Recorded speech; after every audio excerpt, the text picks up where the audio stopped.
Incompetent. Maître? That was the word they used while plotting to strip me of the $4 million I had earned and saved. They whispered it behind closed doors, slid it into legal petitions, and spoke it with the condescending certainty of vultures circling a meal. But what they never expected was that I would walk into 3 separate psychiatric evaluations, pass them all with clarity sharper than their greed, and then report their entire scheme to the very authorities they thought would side with them. It hadn't always been like this. A year earlier, my life was steady quiet, even. My late husband had left me well provided for, and I had carefully grown that wealth through years of patience and discipline. My estate was comfortable, my investments healthy, and my independence intact. But wealth has a strange way of transforming those around you. Cousins who once barely remembered my birthday suddenly started calling every week.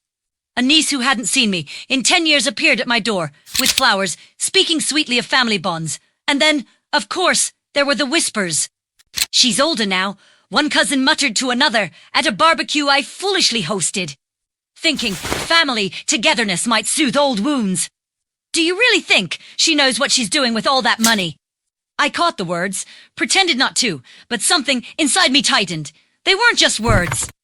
They were the seeds of a plan. The first overt strike came in the form of a neatly folded envelope delivered by courier.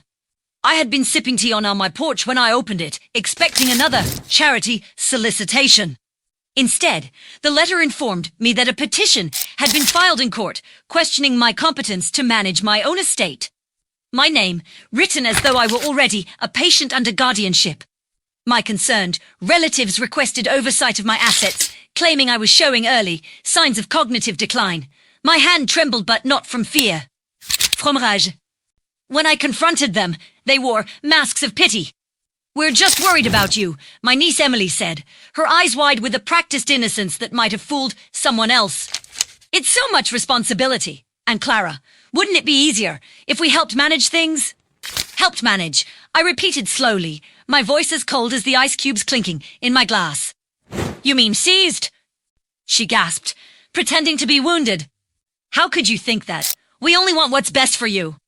Her brother, Martin, chimed in with the smugness of a man who had already drafted his spending list. "It's not about us. It's about protecting you. Imagine if you made a mistake, I cut him off. The only mistake here is that you think I'm too weak to fight you. I knew their plan hints it. Untouchable. They needed it. I agreed, but on my terms. My lawyer, a sharp-eyed woman named Dana, who didn't waste words, arranged for 3 independent psychiatric evaluations. If you're as sharp as I know you are, she told me, these reports will bury their claims before they can take root. The first doctor, an older gentleman with a kind demeanor, asked me about dates, names, finances, and abstract puzzles. I answered each with deliberate precision. When he asked me to recall 3 random words after a short conversation, I repeated them without hesitation. Then added, "And the order you said them in was apple, chair, river." He smiled faintly, scribbling notes. "Remarkable," he said. The second evaluation was more rigorous logical, reasoning tests. Scenario-based problems, even rapid-fire memory challenges. At the end, the psychiatrist leaned back and said, "Frankly, you're sharper than most of my younger patients." By the time the 3rd evaluation rolled around, I wasn't nervous anymore. I was angry, determined to turn their weapon into my vindication. The examiner asked me to balance a hypothetical checkbook, describe historical events, and evaluate risks in investment scenarios. I not only aced them, but explained my own real investment portfolio with such clarity that he raised his eyebrows. "If anything," he said, "you're overqualified to manage money." When the reports came in, Dana spread them across her desk like cards in a winning hand. 3 for 3, she said, tapping the papers. No signs of impairment. No grounds for guardianship. They'd walked straight into their own trap. But I wasn't satisfied with defense alone. They had tried to smear my name, humiliate me, and steal from me under the guise of family concern. That was fraud. That was abuse. I gathered every record of their petition, every false statement they had filed, and every witness who had heard their whispered accusations. Then I marched straight to the Office of Adult Protective Services. The investigator, a stern woman named Ramirez, listened as I laid it all out. When I handed her the evaluations, she flipped through them, nodding slowly. So, they claimed incompetence while you've been deemed fully capable by 3 independent professionals, she said. That's not just baseless. That's malicious. Exactly, I replied, my voice steady. They tried to weaponize the system to rob me. I want it on record. Ramirez leaned back, her expression hardening. You'll have it on record. And they'll be answering questions of their own, soon. The ripple effect was immediate. Martin's business partners began distancing themselves, unwilling to be tainted by his scheme. Emily's carefully curated social media persona smiling. Selfies and motivational quotes crumbled under the weight of whispers about her greed. At the next family gathering, silence met me as I entered. No one dared meet my eyes.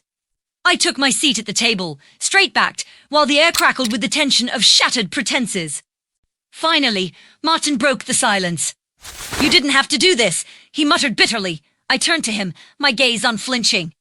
No, Martin, you didn't have to do this. You thought you could strip me of my dignity and my independence. But you underestimated me. And now the world knows exactly what you are. The rest of the evening passed in suffocating quiet. I sipped my wine, every swallow a reminder that I had fought and won.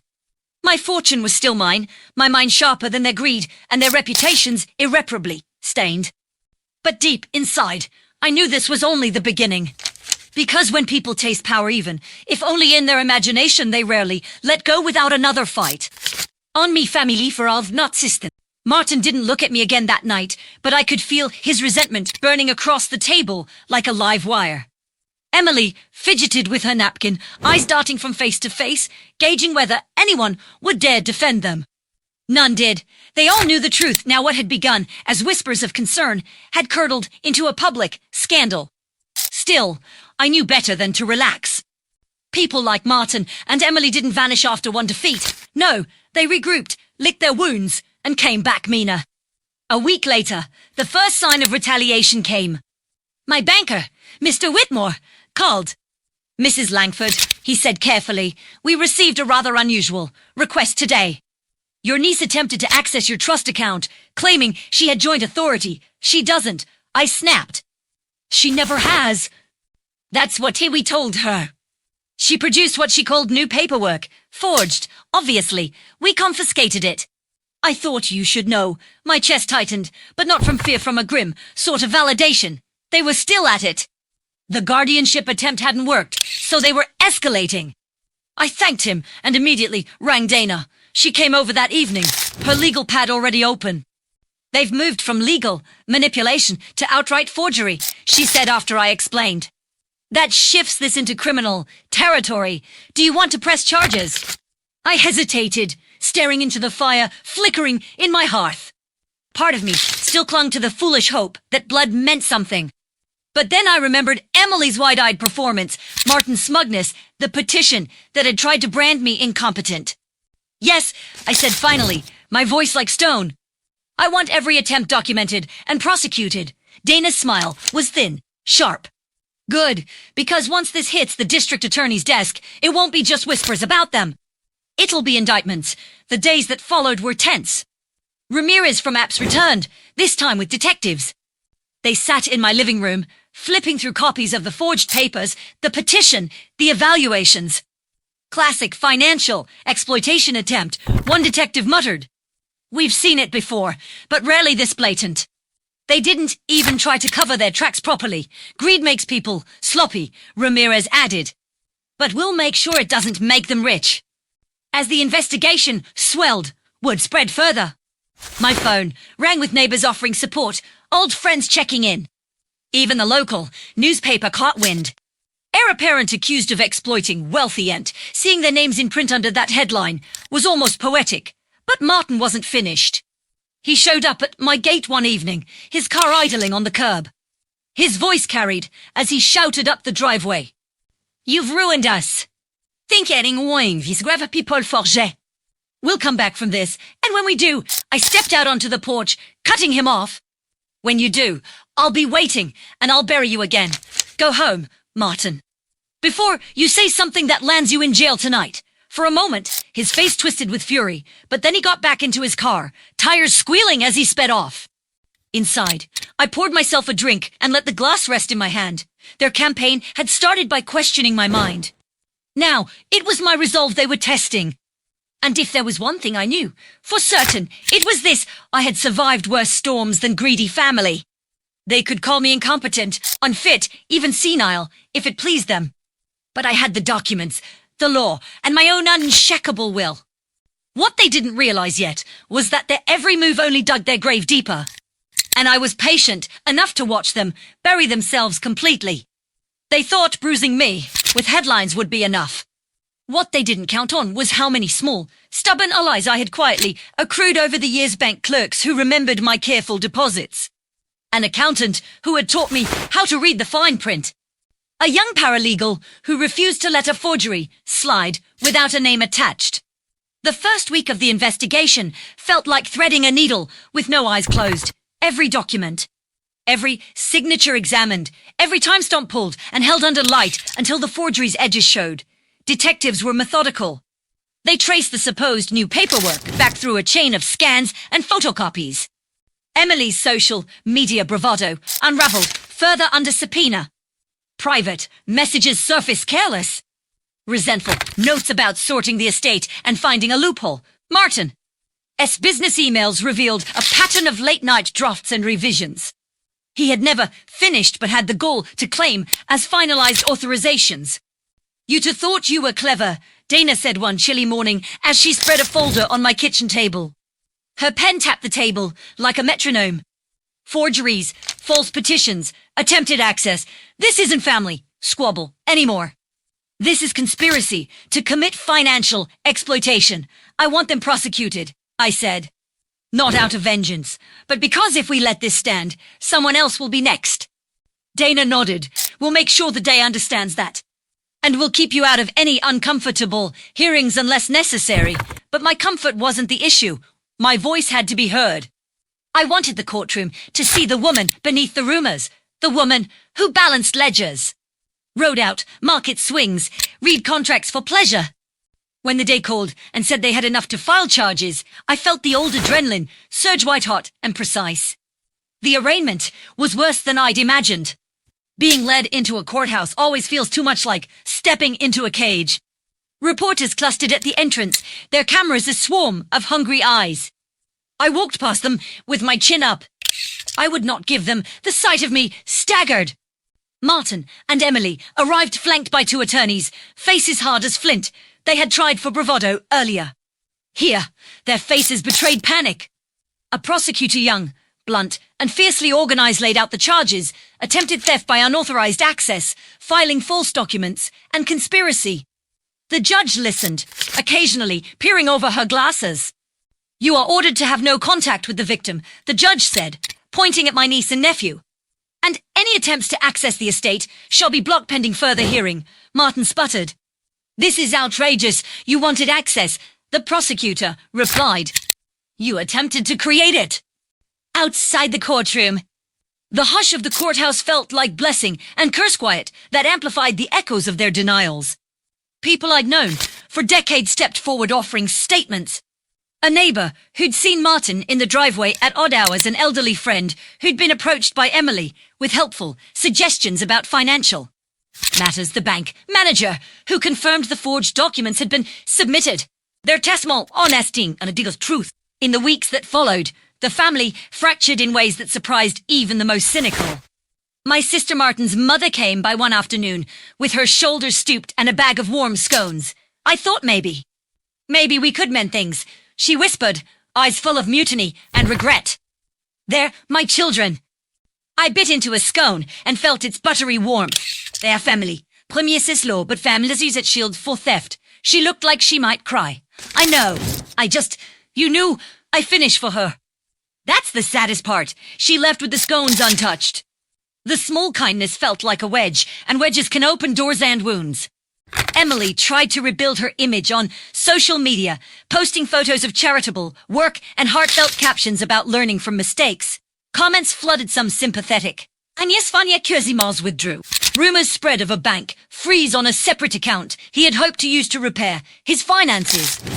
Their circle of support shrank until only a few holdouts remained friends who valued loyalty above legality. And a cousin who insisted I had gone too far. Meanwhile, the civil disputes over the estate's administration took a bitter, procedural shape. Probate hearings stretched on. And for every small victory I had an injunction preventing unauthorized disbursements there was a petty motion filed by their counsel. They argued about the wording of trust clauses, the interpretation of a trustee's discretionary powers, and whether a niece could be considered a trusted advisor based on 10 hours of weekend dinners. At a deposition, Martin sat across from me, fingers drumming the table like a guilty metronome. "You were always cold," he said, trying to provoke. "And Clara, you never let us in." I felt no desire to defend the warmth of my hospitality. "I kept my life carefully," I replied, "because I wanted to. Because it's mine. But we're family." His voice broke in a way that was almost theatrical. "Why would you alienate us?" "Because you put your hand in my pocket," I said. "And then you lied about why." Across the months, exhaustion threatened to make the world grayer court dates. Interviews, the slow, grinding process of justice. Yet there were bright moments. The paralegal who found a key email thread tucked into a forgotten folder. Ramirez who never stopped coming by to update me with small victories. Dana who always arrived with a thermos of coffee and a grin that said we'll get them. Then came the unexpected glow from a figure who involved self-Milatrus bond a man named Arthur, who had once been a storm in his youth and a quiet island in his later years. He asked to see me at his home, hands trembling, when he handed me an envelope. Inside were photocopies of letters my husband had written years ago private. Meticulous notes about how he wanted his affairs handled, his firm instructions about gifts and guardianship, and a particular paragraph that made my heart quicken. Clara, he had written in that cramped shorthand, should the family ever turn opportunistic. Remember that money is to be stewarded, not seized. Trust shall only go where trust has been earned. Arthur kept a copy. I said, looking up, "Why now?" He shrugged, a man made small by guilt. "I found these while sorting through old boxes. I suppose I saw the news and thought, God. She always had the right to know. Those letters became a small fortress in court. They were not magic they couldn't erase the sting of. Betrayal, or the months of legal wrangling, but they reminded the judge and the doubt that my late husband had.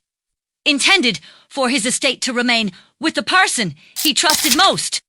That intention mattered. The trial date was set for the spring. The town vibrated with an odd, anticipatory hush. People chose sides in the slow, inexorable way small communities do. I spent the days preparing testimony, reviewing documents, and trying to sleep at night without dreaming of headlines. I practiced the steadiness of my voice in front of my mirror until it matched the steadiness in my heart. The night before the trial, Emily sent a text short, loaded. "We can still talk. We don't have to go through with this. There are ways to settle." I read it twice, then 3 times. My thumb hovered over reply. I typed, then deleted, then typed again. Finally, I pressed send. Settle how? With your conscience intact?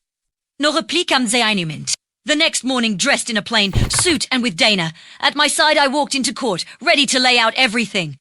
The petitions, the forgeries, the messages, the witnesses, and the letters from a man who'd trusted me enough to plan for my protection. I wanted not just to win, but to make a record so clear that the word incompetent would never be used against me again without shame. Outside the courthouse steps the wind sharpened, carrying the scent of rain. I felt oddly calm. "Are you nervous?" Dana asked, glancing at me. "No," I said. "I'm prepared. And after today, we'll see whether justice is only a word." The doors swung open, and the world narrowed to the sound of my own footsteps. The courtroom felt colder than the air outside, though the early spring sun streamed through high windows. Every bench was filled neighbors, curious onlookers, even a couple of reporters with their pens ready.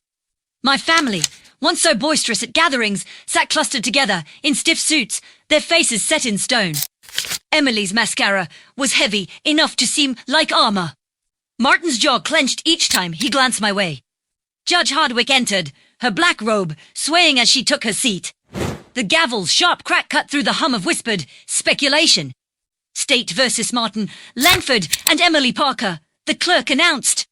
Charges: attempted financial exploitation of a vulnerable adult, conspiracy, and forgery. The prosecutor rose first, laying out the case with a calm authority. This is not a family dispute, Your Honor. This is a calculated attempt to strip a competent woman of her independence and fortune. The defendants filed false petitions, forged documents, and attempted to access accounts to which they had no right. We will show clear evidence of their intent and actions. Martin's attorney sprang up. This is a misunderstanding, Your Honor. My clients acted out of concern. They believed Mrs. Langford's mental state was deteriorating. Their actions, though perhaps misjudged, were not malicious. I nearly laughed out loud at the word misjudged. Instead, I folded my hands in my lap and held my face neutral. The prosecutor began calling witnesses. Mr. Whitmore, my banker, testified first. They presented falsified documents to gain access to Mrs. Langford's trust. I immediately recognized the signatures as forged. He spoke with steady conviction. Next came Ramirez, the app's investigator. She walked the court through the timeline, from the guardianship petition to the evaluations and the forged papers. 3 independent psychiatric evaluations found no signs of impairment. The defendant's claims were unfounded, malicious, and financially motivated. Emily squirmed as text messages were read aloud. When this works, we'll finally have control. Another, she can't keep it all forever, better to act now. Gasps rippled through the gallery. Then it was my turn. The bailiff guided me to the witness stand. I placed my hand on the Bible, swore to tell the truth, and sat down. Monsieur Langford, the prosecutor began. How did you first learn that your competence was being questioned? I steadied my breath. I received a petition in the mail. It stated I was incapable of managing my own affairs and requested that guardianship of my estate be assigned to my niece and nephew. And how did that make you feel? Angry, I said, my voice sharper than I intended. Betrayed. I have managed my finances with care all my life. To be called incompetent was not only insulting, it was dangerous. They tried to strip me of my dignity, to take what was not theirs. Did you agree to evaluations? Yes, 3. I passed each with perfect clarity. Those reports are here in evidence. The prosecutor held up the documents, waving them slightly. Your Honor, these are the evaluations confirming the witness's capacity. They directly contradict the defendant's claims. Martin's lawyer rose for cross-examination. He approached with a smirk. Mrs. Langford, isn't it true you sometimes forget things? That you misplace items, that you occasionally repeat stories. I tilted my head, meeting his gaze. Isn't that true of everyone in this room? A ripple of laughter broke out in the gallery. Even Judge Hardwick's lips twitched before she restored order with her gavel. The lawyer pressed on. And your age, you're 72. Correct. Isn't it natural for someone your age to decline mentally? Perhaps, I said evenly. But assumptions are not evidence. My evaluations speak louder than your insinuations. He faltered, shuffled his papers, and sat down without another word. By the end of the day, the weight of evidence hung heavy over the defense. The letters Arthur had provided from my husband were introduced his explicit instructions about trust and protection. I watched Martin's face tighten as the judge read them aloud. Trust shall only go where trust has been earned, she quoted, her eyes lifted to the defendants. That is a clear testament of intent. The trial stretched for 3 days. Every hour, their lies unraveled further. Emily tried to cry on the stand, painting herself as a misguided young woman who only wanted to help. But the prosecutor cut her tears short by presenting her private messages. Martin blustered, claiming it was all a mistake, but the forged signatures told another story. On the final day, Judge Hardwick delivered her verdict.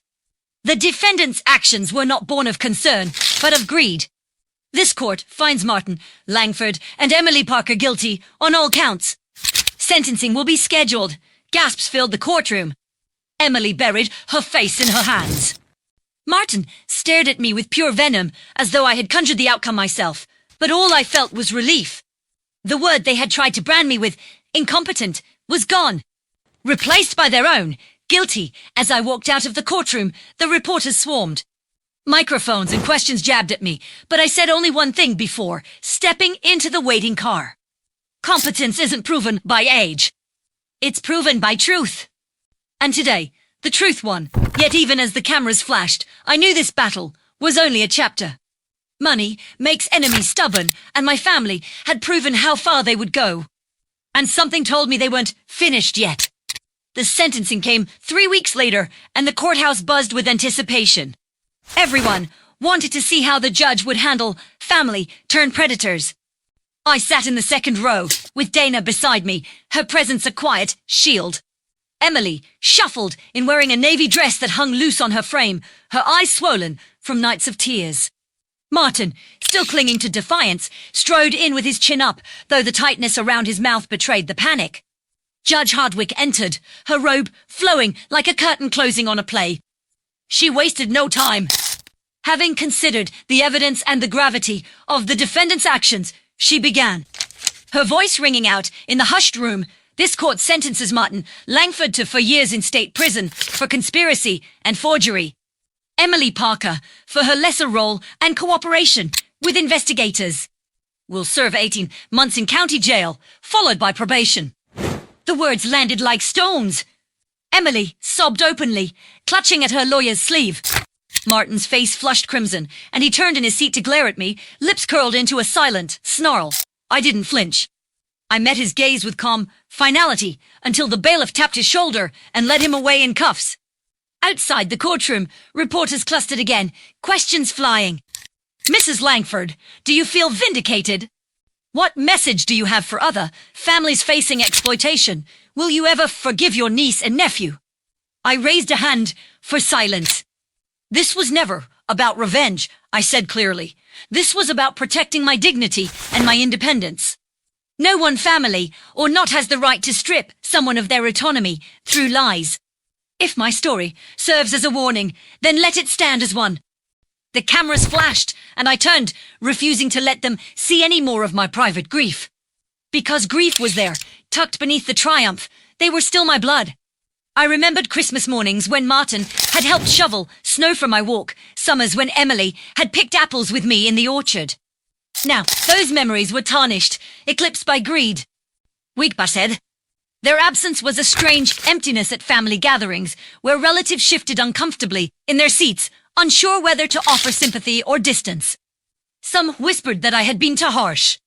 Others quietly thanked me for exposing what they suspected but could not prove. Then one evening, as I was watering the roses in my garden, a car pulled up to the curb. Emily stepped out, thinner, paler, dressed in plain clothes. She had been released early for good behavior. I set down the watering can and waited as she approached the gate. Aunt Clara, she began, her voice trembling. I needed to see you. Not to ask for anything, just to say I'm sorry. Her eyes were wet, her hands trembling on the iron bars of the gate. For the first time in months, I saw not a schemer, but the girl who once braided my hair with wildflowers when she was little. Sorry doesn't erase what you tried to do, I said evenly. I know. Her voice cracked. I ruined everything. Premier lost me job, and I don't ask forgiveness. I just needed to say it. Silence stretched between us, broken only by the faint sound of crickets. I wanted to shut the gate, turn my back, walk away. But something softer in me stirred, though I kept my face stern. You've served your time, I said finally. What you do now will decide who you become. Don't waste this second chance. She nodded, tears streaking her cheeks, and stepped back toward her car. As the taillights faded into the night, I leaned against the gate, exhaustion washing over me. Emily might rebuild her life. Martin, I suspected, would emerge from prison hardened, angrier, more determined to lash out, and I would be ready. My fortune, and me was involved stronger than ever, but I had learned something more valuable than any court victory. Competence is not only about memory tests or financial acumen. It is about standing firm when everyone around you doubts, betrays, or schemes against you. And as long as I drew breath, no one family or stranger would ever take that from me again. Still, in the quiet of that night, I couldn't help but wonder, when Martin came back, what storm would follow him through my gates? Martin's release date loomed like a storm cloud. Even though it was still more than a year away, I felt the tremors of it in every uneasy silence at family gatherings. Every letter that came in the mail, without a return address, every time I caught someone staring a little too long at me in town. His allies were fewer now, but they still existed, old friends, business acquaintances. People who whispered that I had destroyed my own family. One afternoon, Dana came to my house with a thick folder. She set it down on my dining table, her expression grim. "These are records from inside the prison," she said. "Conversations, monitored calls." Martin has been running his mouth. I lifted an eyebrow. "About what?" She opened the folder and slid a transcript toward me. The words jumped off the page. "When I get out, she regret ever crossing me. He thinks his money makes him untouchable. We'll see how much she likes the world when I'm through with it." And then, the one that turned my stomach to ice, "She can pass all the tests she wants. I'll make sure she doesn't last long enough to enjoy her fortune." For a long moment, I stared at the words, letting them settle like poison in my blood. "Is this enough for a restraining order?" I asked finally. "It should be," Dana said. "We'll push for it. But Martin, he's dangerous. Clara, more than he was before." Prison didn't humble him, it sharpened him. That night, I slept with the letters from my husband's hand tucked in the drawer, beside my bed. His words about trust rang louder than ever. Asterisk trust shall only go where trust has been earned. Asterisk the months pass slowly, each day marked by preparation. Ramirez helped me install a new security, system cameras, alarms, reinforced locks. My neighbors offered to keep watch, and one even handed me the number of his son, a retired police officer willing to check in if I felt uneasy. But my greatest weapon was not steel or cameras. It was paper, documentation, every threat, every letter, every whisper that could be traced back to Martin. I filed them neatly, knowing one day they might serve as the nails in his coffin. Emily reappeared from time to time, quieter, humbler. She found work at a small florist shop and, to my surprise, seemed to thrive in its simplicity. Once, she even left a small bouquet at my gate with a note that read simply, "Asterisk, I will not be him. I promise." Asterisk, and though I didn't answer, I left the bouquet in a vase on my mantel until it withered. The day of Martin's release came at last. I didn't go to the prison, of course. But I read the news article about it, convicted in Ansa State scandal. Martin, Langford released after serving full sentence. His mugshot stared back at me, older, gaunter, eyes burning with the same venom I'd seen in court. That night, I triple-checked the locks. For a few weeks, silence followed. I almost let myself believe he had moved on, perhaps retreated into some corner of the world to lick his wounds. But then the letters began. No return address, no signature, just words scrawled in angry ink. "You thinking you one left, family gun? When I come, it will be quiet." One letter contained nothing but a photocopy of my own signature, cut from an old document and pasted onto a blank sheet. Dana pressed for legal action again. The judge granted me a protective order, but orders on paper do little to stop malice. I carried pepper spray in my purse, kept my phone on me at all times. My neighbors grew watchful. Even Emily came by one evening, wringing her hands. "He's not well," she whispered. "I saw him last week. He blames you for everything. He blames me too. I don't think he'll stop." Her voice shook with something I recognized, fear, not of punishment this time, but of blood. "What exactly did he say?" I pressed. Her eyes darted to the shadows of my porch. "He said, if he can't take your money, he'll take your peace. That he'll make you unfit for real this time." The words slithered into me, and I felt the weight of them settle deep. This was no longer about money. This was war. That night sat at my desk, king letters of my own, on torsdag, allting mats. One to my attorney, detailing every precaution I'd taken. And one final letter, to be opened only if Martin succeeded in his madness, a letter to the world, declaring in my own words that I had been sharp, capable and unafraid until the very end. When I signed my name, my hand didn't tremble.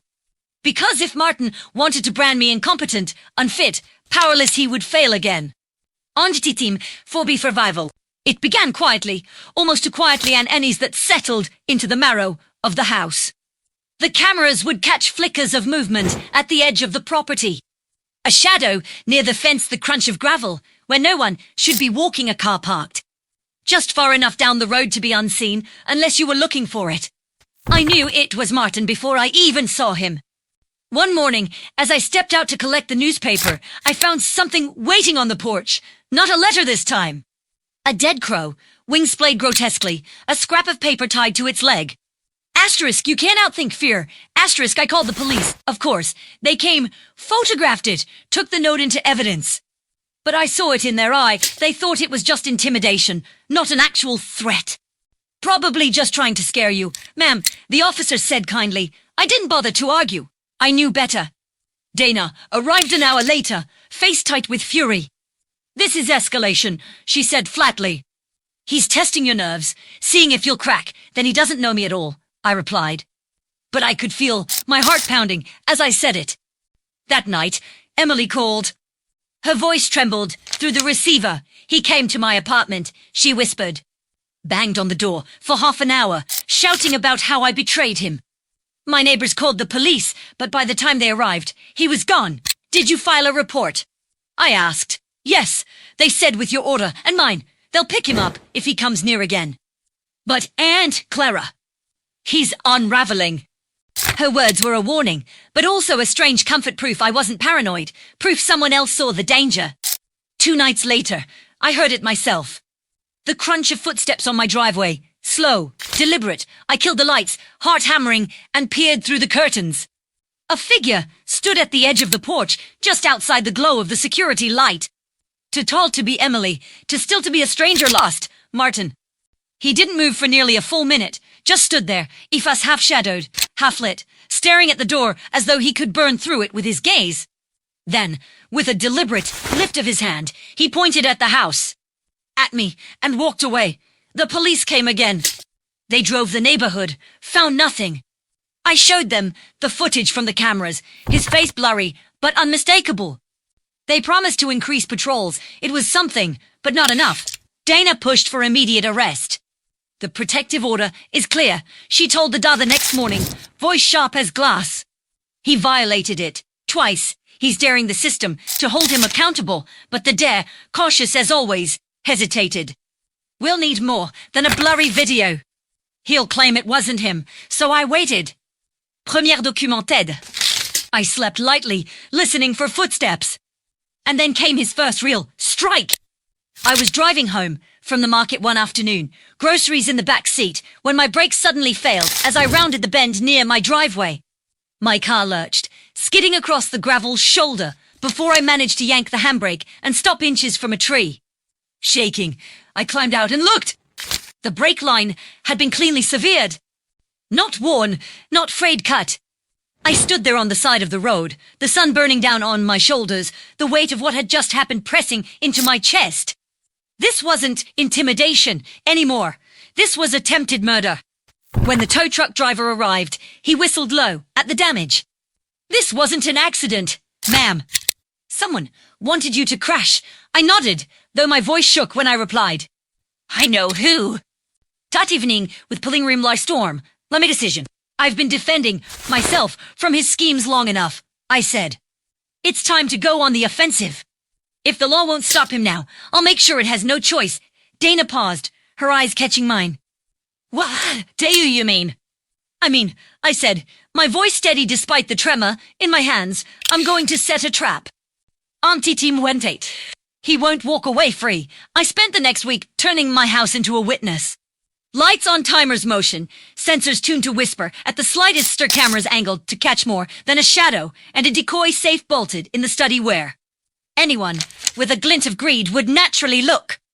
I coordinated with Ramirez and Detective Holle until they knew the cadence of our plan, as well as I did when I would leave for errands, when I would return, which windows stayed latched, and which garden gate the neighbor's dog would insist on scratching at. Dana drafted affidavits. The dare agreed to station plainclothes officers nearby. Ready to move the moment, the reel of evidence produced a face he couldn't deny. Emily, who moved slower now and spoke in smaller sentences, offered her help in a way that felt like restitution. If he comes to me again, I'll lead him where you want him to go, she whispered the night we laid the trap on my dining table. Her fingers trembled over a cup of tea. I won't let him hurt you. You don't have to risk yourself, I said. But she shook her head with the fierce stubbornness I had once admired in her as a child. I do, so we staged it carefully. I allowed myself to be seen shopping for jewelry deliberately, inexpensive things, but flashy enough to lure a man who had always believed money could be conjured from family ties. I left the decoy safe unlocked for a night, and I let Whisper's slip an overheard conversation at the florist. A spilled story to a nosy neighbor about a sudden, secret withdrawal I supposedly planned to make the following week. The objective was simple. Make Martin think there was an unguarded prize and make him move in a way the cameras and the law could document. On the night we chose, the house hummed with tension. Dana sat with me in the kitchen until I left for the Baytown overnight stay at a friend. Cottage a few miles away with Detective Holley and to officers lying in wait across the street like patient hounds. As I drove away, my hand steady on the wheel, Emily texted me one word. Asterisk now, asterisk I watched. Through a live feed on my phone as a solitary car coasted down my lane and pulled into the shadow of a stand of trees a little way off the property. The figure was unmistakable when he stepped from the vehicle taller, shoulders drawn like a bow, eyes sharp as knives. Martin moved like a man who had practiced his cruelty in the glass of prison, showers. He carried a small kit lockpicks, gloves, a flashlight and the old, reckless impatience that had always made him dangerous. He skirted the perimeter, testing the garden gate, pausing where a camera might have a blind spot. For a moment, he crouched, as if listening to the house breathe. Then, he was at the study window, working quickly to slide it open. The officers tensed. Detective Holley lifted a hand and waited for the command. When Martin entered, he moved with the conviction of a man who believed the world owed him the next move. He crossed the room and went straight to the decoy safe, his gloved hands fumblesome, but efficient.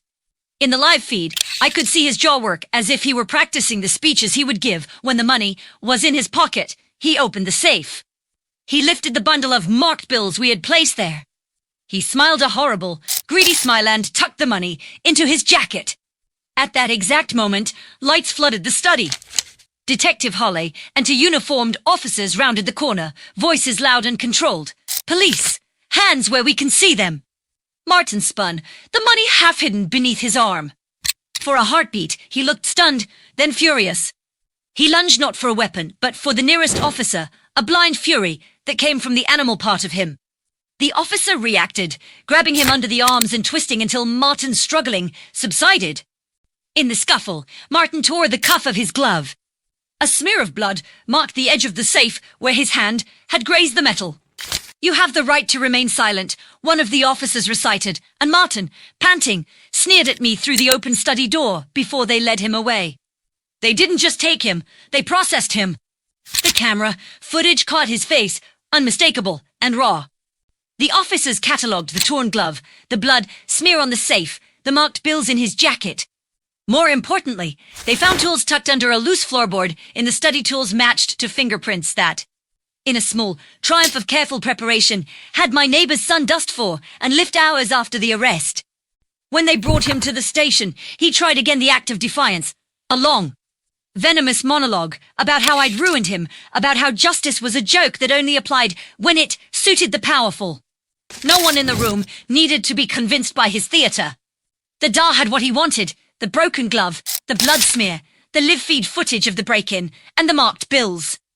The break sabotage report was reopened and correlated with evidence of materials purchased and matched to a receipt found in Martin's hidden invoices, an invoice he had no business having. Sitting in the witness room while the detectives worked, I felt a strange detachment. The adrenaline had been a long, steady drumbeat for months.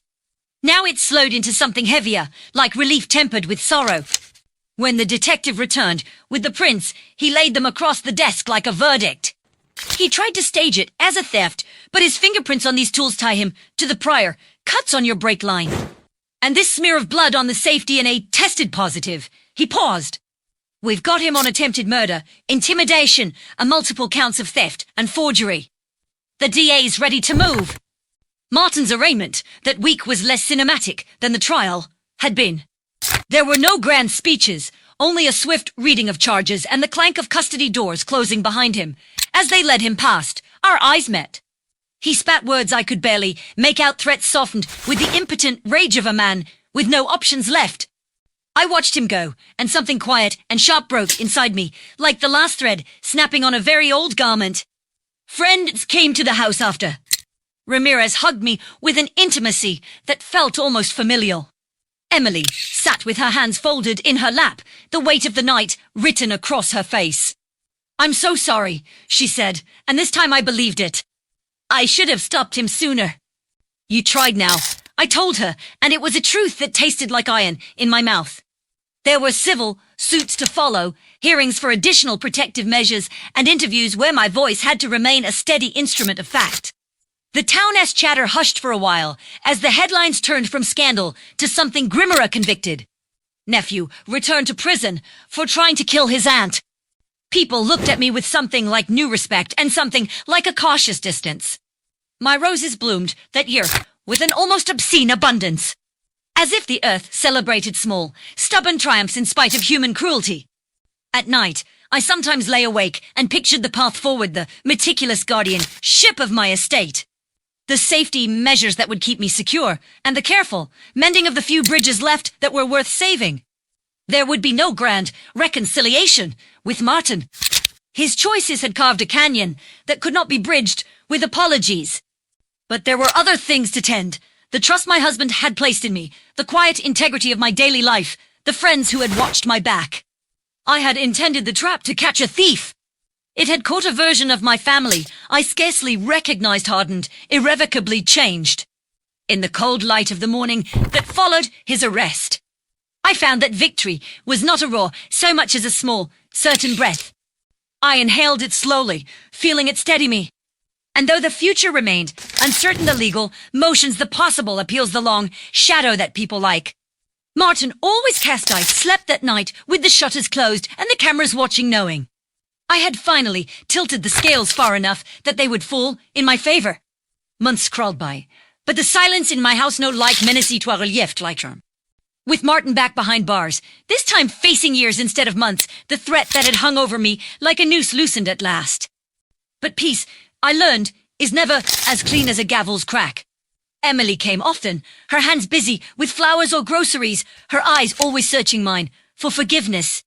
At first I allowed her visits out of courtesy, then slowly, because I saw in her something genuine, a woman clawing her way out of the shadow her brother had cast over them both. She spoke little of Martin, though sometimes, over tea, the name would slip out like a curse. "He says I betrayed him," she admitted once, twisting her napkin until it tore. "But I think he betrayed me first. All those years I thought we were a team. And he would have dragged me down, without a second thought. He already tried," I reminded her. "And you chose differently." Her eyes lifted then, moist but steady. "I don't know if you'll ever forgive me, and Clara. But I'll spend the rest of my life trying to be worth your trust again." Trust, the word cut deep. I thought of my husband's letter, of the sentence etched into me. Asterisk, trust shall only go where trust has been earned. Asterisk, perhaps Emily was trying, brick by brick, to build something back. The legal process wound on. At Martin's second trial, the evidence of the trap we'd set was ironclad. The jury deliberated for hours before, returning with guilty verdicts on attempted murder, burglary, and violation of a protective order. Judge Hardwick's sentence was decisive: 20 years with no chance of parole for at least 10. When the words were spoken, Martin turned in the courtroom and locked eyes with me. His face was gaunt, his rage still burning, but his voice this time was low and cracked. "You think this is over? Clara," he said, "it's never over. I'll find a way." The bailiffs dragged him back, his voice fading into the clatter of doors. For a long time afterward, those words echoed in my dreams. But with every dawn, with every day I woke to sunlight spilling across the polished wood floors of my home, I realized the truth. Martin was not a storm waiting to break. He was already broken. The bars around him were not just steel, but the consequences of his own choices. Life, little by little, stitched itself back together. The neighbors waved more often. Ramirez stopped by less, not out of neglect, but because she trusted I was safe. Dana visited with her children, who played in my garden as though the world had never known bitterness. And Emily, she stayed. Not every day, not intrusively, but steadily, carefully. She rebuilt piece by piece until one evening, as we shared supper, I realized she was laughing again, freely, without the weight of shame in her voice. You're different, I told her. So are you, she replied softly. Stronger than new première smiled 10 for the first feel like a mask. The money was still mine, the estate, the fortune, the legacy. But more than that, my independence had been tested and proven. They had tried to brand me incompetent, unfit, a relic to be managed. Instead, I had stood before judges, doctors, and the world itself and shown that competence is not in age or perception, but in the will to defend one's truth. On the anniversary of my husband's death, I visited his grave with a single rose. Premièrly, don't touch push the court whispers whirly and I kept it safe. As I turned to leave, the breeze lifted, carrying with it the faintest scent of roses from my own garden. For the first time in a long time, the future did not look like a battlefield. It looked like something I could live in. And though the scars of betrayal would always linger, they no longer defined me. I had survived. I had won. And most of all, I was free. Freedom, I discovered, isn't loud. It doesn't roar or announce itself like a victory parade. It slips into your life quietly through the way, your hands on. T-shake when you sign a check, the way you sleep without flinching at every creak of the floorboards, the way your voice holds steady when you answer the phone. For the first time in years, my home felt like mine again. The cameras remained, the lock stayed reinforced, but they no longer felt like chains. They were guardians, quiet one watch for roses, brewed mitya, and there was a dread. Still, scars leave their mark. At town gatherings, people whispered when I walked in, some with sympathy, others with awe. That's Clara Langford, I overheard once, the words half proud, half fearful. She took on her own blood and won. I didn't feel like a hero. I felt like a survivor. Emily's presence softened the edges of that solitude. She visited often, bringing bouquets from her shop, sometimes just sitting with me, in silence. One afternoon, she brought me a notebook. For your story, she said shyly. If you ever want to write it. I opened the first page that night, staring at the empty lines.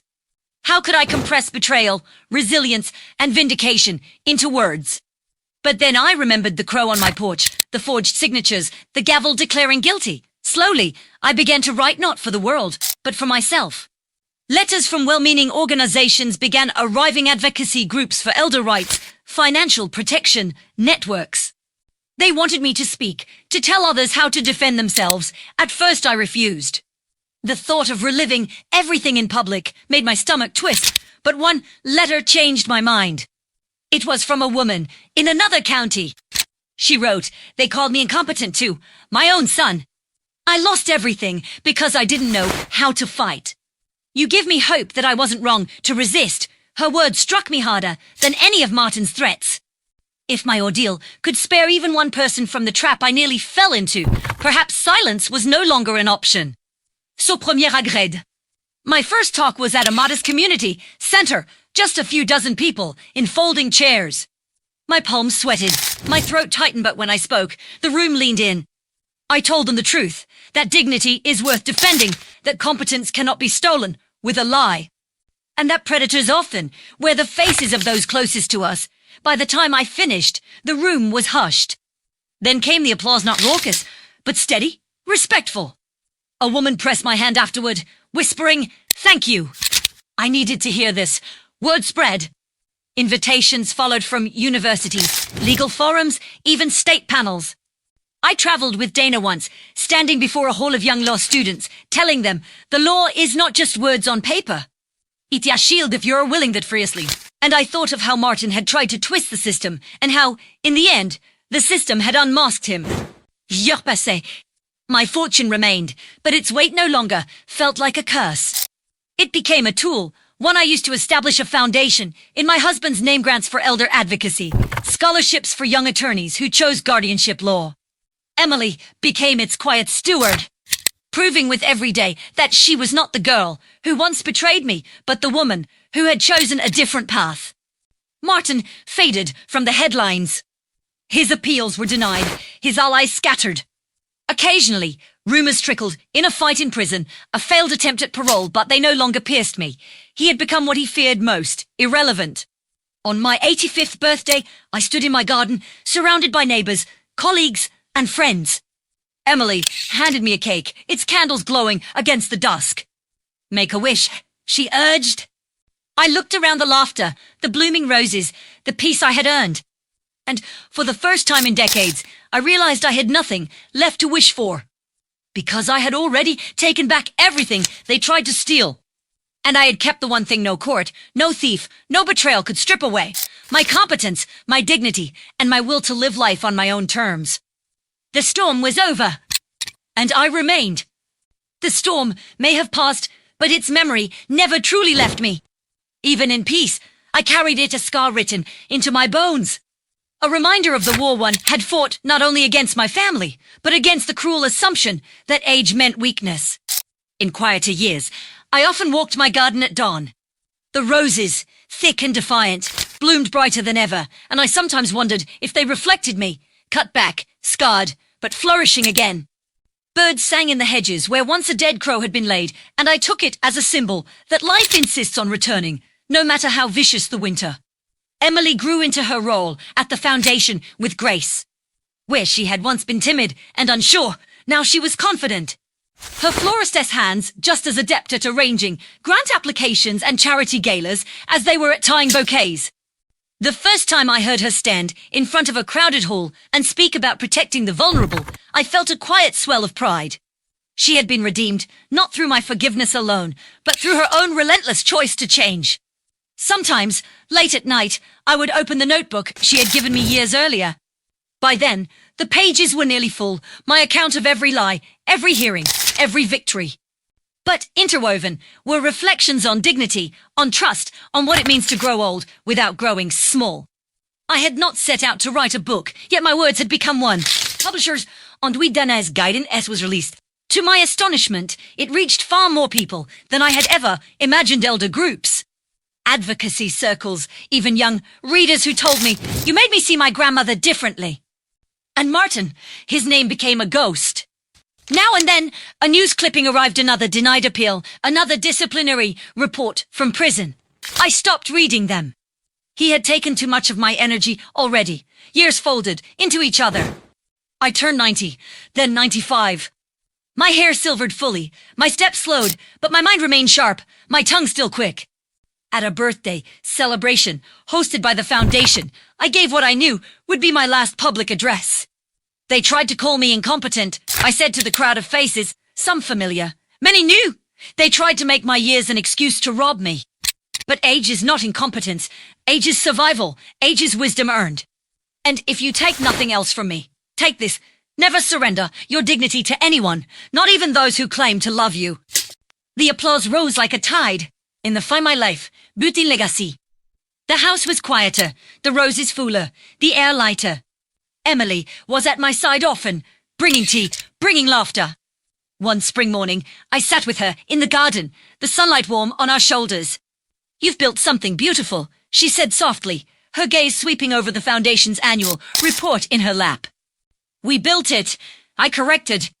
She smiled then, and I knew my husband's words had been fulfilled. Trust had gone where it was earned, where my time toisant. I slipped away in the same house where I had once fought to prove my sanity, my competence, my very self. And when Emily read the notebook I left behind, she found not just the story of betrayal and revenge, but the truth I had lived. That no one can strip you of who you are unless you let them, and I never had. I had won. And even in death, I remained free. They buried me beneath the roses. That had been my wheel, no marble mausoleum, no cemetery lot. Just a simple stone under the soil I had tended, where blooms would mark the seasons better than any calendar could. The service was small but full. Neighbors, friends, attorneys, advocates, even a few of the young law students I had once spoken to all gathered in my garden. Emily stood at the front, her voice breaking but steady. As she read a passage from my own notebook, asterisk competence is not measured in years, but in the refusal to surrender yourself to lies. They tried to call me incompetent, but I lived long enough to prove them wrong. Asterisk. The words floated across the garden, and for a moment, even the birds hushed. Afterward, Emily placed a single red rose atop the stone, her hands trembling. "She was my aunt," she whispered. and she saved me, too. The foundation carried my name forward. Each year, scholarships were awarded, grants distributed, and lectures given in halls I would never see. But through them, my voice carried on. Young attorneys spoke of me as the reason they chose guardianship law. Elderly men and women clutched copies of *Competent* like talismans, saying, if she could fight. So can I as for Martinwell. Time did to him what prison could not. He grew older, weaker, his threats fading into the corners of his cell. When he died, years after me, there were no headlines, no mourners, only a line in a prison log. His name was forgotten in the world that had once whispered it with scandal. Emily lived long enough to see the foundation double in size. At every annual gala, she kept a seat empty at the head table, with a vase of roses in its place. For Aunt Clara, she would tell the crowd, and they would lift their glasses in respect. And so, though my body lay beneath the roses, my story never truly ended. It lived in the lives of those who heard it, in the laws that were changed because of it, in the dignity reclaimed by people who had once been silenced. They tried to call me incompetent. But in the end, I became a voice too loud, too steady, and too enduring to ever be erased. And that, more than the fortune, more than the battles, was my true victory. Years rolled on, and the roses grew, wild over my resting place. Their roots drinking from the soil that had once felt the press of my steps. Seasons painted them red, white, pink, and gold, as though the earth itself insisted on keeping my memory alive. Visitors often came not just Emily, but strangers too. Survivors of exploitation, young attorneys with textbooks under their arms, older women walking carefully on canes. They stood at the stone, laid flowers, or sometimes only their hands, and whispered words I would never hear, but somehow felt. Emily aged gracefully, her hair silvering, her posture still proud. She became known in her own right, no longer just my niece, but the director of the foundation, the voice of reform. Where I had been sharp and defiant, she was warm and persuasive, yet no less firm. Reporters once asked her how she had found her strength. She didn't hesitate. I borrowed it, she said simply, from someone who showed me how not to give up. Even when the people closest to you betray you, the foundation grew far beyond our little town. Branches opened in other states, seminars were streamed worldwide. And every year, on the anniversary of the trial, a conference was held in my name. My story was told not as tragedy, but as proof that age is not weakness and trust can be defended. Somewhere, in archives and libraries, my notebook was preserved. Scholars cited it, activists quoted it. Competent became required reading in law courses. Young people wrote essays about me, debating dignity and autonomy. My words, once scribbled at a kitchen table with shaking hands, became a torch others carried forward. And in that way, I lived on not as the aunt who had been nearly stolen from. Not as the widow with money in the bank, but as a reminder that one voice, sharpened by truth, can stand against lies, even when they come from blood. Emily, in her final years, made a habit of visiting the garden every Sunday. She would sit by the stone, a shawl draped over her shoulders, and talk aloud as though I were beside her. Neighbors sometimes heard her laughing softly, other times weeping. Before she passed, she left instructions of her own, that her ashes be scattered among the roses, mingled with mine. And so, in time, they were. The garden endured, season after season. Roses climbed and sprawled, their perfume drifting across the air, drawing in bees and birds and the footsteps of visitors seeking strength. No one spoke of incompetence anymore when they told my story.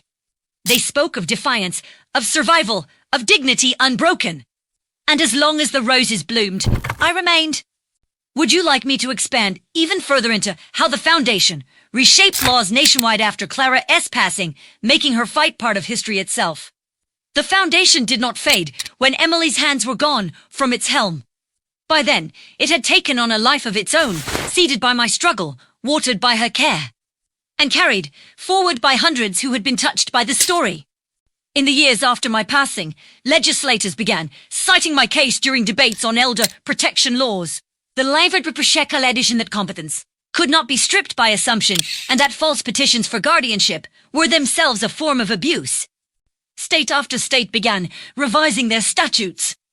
Courts tightened the requirements for guardianship filings. Independent evaluations became standard, not optional. And forgeries, once too easily swept aside as family misunderstandings, were punished with the full weight of fraud statutes. At the Foundation's annual conferences, lawyers, social workers, and survivors gathered. They studied not just my story, but countless other stories that had once ended in silence, now brought to light. The Foundation funded hotlines, legal clinics, and public awareness campaigns.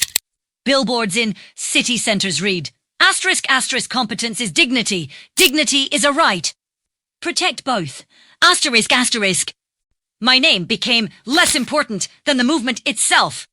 But every year, beneath the roses in the garden where I rested, people still came.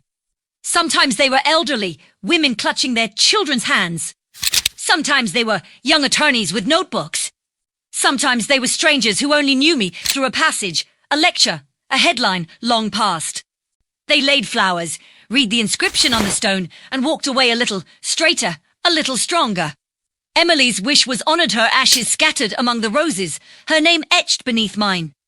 She chose differently, the stone read, and by choice, she redeemed herself. Visitors often paused at that line, realizing the fullness of what it meant, that even betrayal need not be the end of a story if courage is chosen after. 50 years after the trial, a historian wrote a book titled ***The Roses of Langford House. ***, it wasn't just about me. It was about the entire shift in how society viewed elder rights. My story was the first chapter, but not the last. Others had followed, each one bolstered by the laws that had changed, by the foundation that carried the fight forward. In time, the house itself was turned into a museum and advocacy center. The study, where Martin had once been caught, was preserved, the decoy safe still bolted in place as a reminder of both cunning and survival.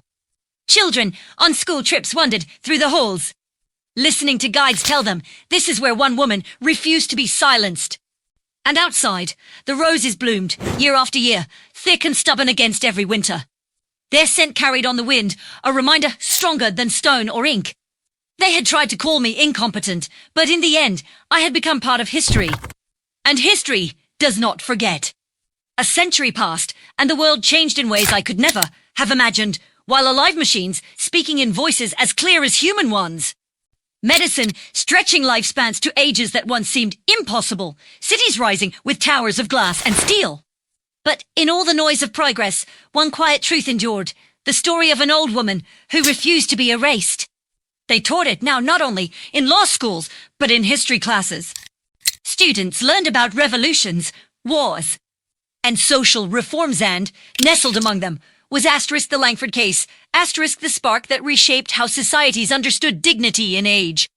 My name was less important than the principle, yet still it appeared in textbooks, etched on plaques, recited in debates about justice.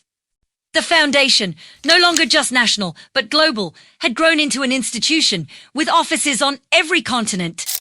Its emblem was a blooming rose encircled by the words, *** dignity is a right, *** scholarships bore my name. International laws against elder exploitation carried echoes of my trial, written into treaties that protected millions. The house, preserved as a heritage site, drew visitors from around the world. Children pressed their hands against the glass of the study, marveling at the decoy, safe that had once trapped a man blinded by greed. Tour guides told them this is where courage turned the tide. And outside, the roses still bloomed, their fragrance spilling over stone paths walked by generations who had never met me, yet somehow knew me. Over time, my story began to blur into something larger than fact. Writers and poets called me the Rose Widow, a woman who stood unbent against betrayal. In plays and films, my words sometimes altered, sometimes exact were given, to actresses who brought tears to audiences. Even myths began to sprout, that the roses on my grave never died, even in the harshest winters, or that the garden itself whispered to those who walked through it, reminding them to stand firm. Perhaps myths are how the world remembers truths too sharp to fade. Long after my bones were dust, long after the last person who had ever known me was gone, the legacy remained.